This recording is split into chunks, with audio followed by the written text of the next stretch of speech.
This is a HausHill Original Podcast. Yeah, this album is dedicated to all the teachers that told me I never amount to nothing. So good, baby, baby. See you chunks on top. Thou shalt not hate. It was all a dream.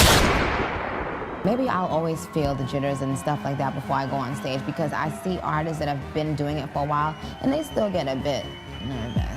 It's interesting you say that because some people who are so successful, they say sometimes that success breeds complacency. Well, I say complacency is death. The minute you start feeling like, you know, it's harder to be at the top than to get to the top. Mm-hmm. It's the most pressure in the world because you know that there are 1,000,000,001 people that want your spot and you gotta work as hard as you've ever worked. And I always feel like I have to do it because, first of all, when you are an up-and-coming artist, you think about the times when, you know, you wanted to do an interview or you wanted to do a performance and you didn't have the opportunity. So you just gotta always think of it like that. You know, no matter what's going on, you just gotta get it done. I just get it done. Having said that, what's the furthest you've been from today? What's the furthest you've been from success where you thought this might never happen? I moved out of my mother's home at one time wanting to be, you know, on my own. And I remember thinking, what did I just do? Maybe this isn't gonna work. And I remember someone telling me that, like, you know, this is not gonna work for you. You're living in a fantasy world and you need to go back to doing your 9 to 5.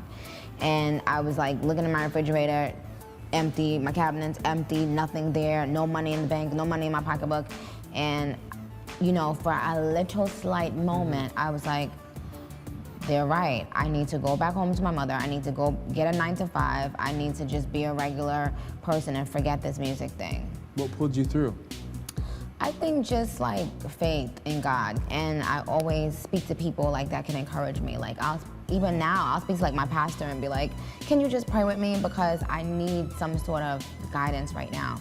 And I think that's what's always got me through. Like my mother kept me in church when I was younger, so I never really strayed far from that in terms of like my belief and my faith and my drive. Mm-hmm. So I always believe that any and everything is possible if you really believe and if you really do the work. What was your 9 to 5 at that time?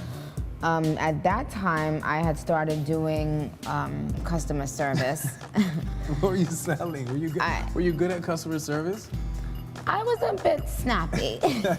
Like, I was doing, around that time, I was working for like a telephone company. And, you know, every day I kind of had to deal with people whose phones weren't working. Mm-hmm. But they were businesses, so they were like spazzing out. And I would be like, please help. And then like trying to figure out, and I'm like, you know, I'm sorry, we're trying to fix it. And it was a lot. It was a bit crazy. I think before I could remember wanting to do anything else, I knew that I wanted to be in charge.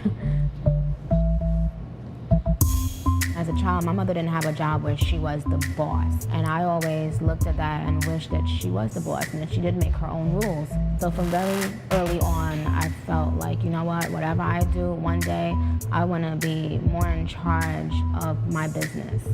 Two of the things that I wanted to leave behind was that I write my own raps. A man doesn't have to write down your thoughts. You're intelligent enough to write down your own thoughts.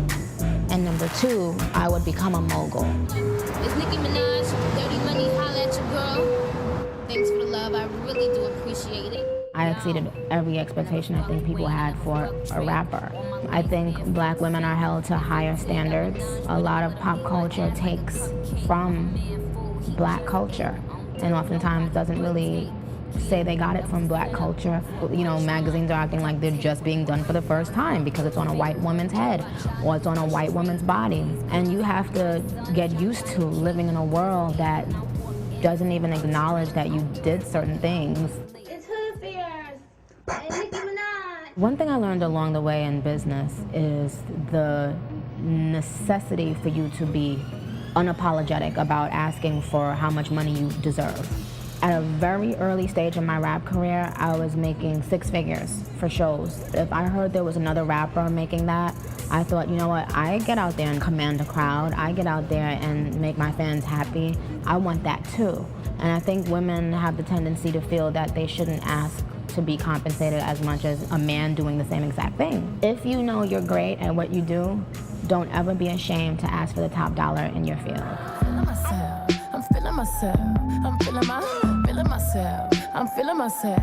I actually remixed Flawless with Beyonce. Whenever I do something with her, I can feel the impact. It just feels like young women are being empowered and inspired, because I think it says a lot when you see two young women at the top of their field, whether they're black or white. It just means a lot when you see them owning who they are and owning the business and owning the industry and not taking no for an answer and not being apologetic for who they are. I think that it inspires women, young, old, black, white, whatever.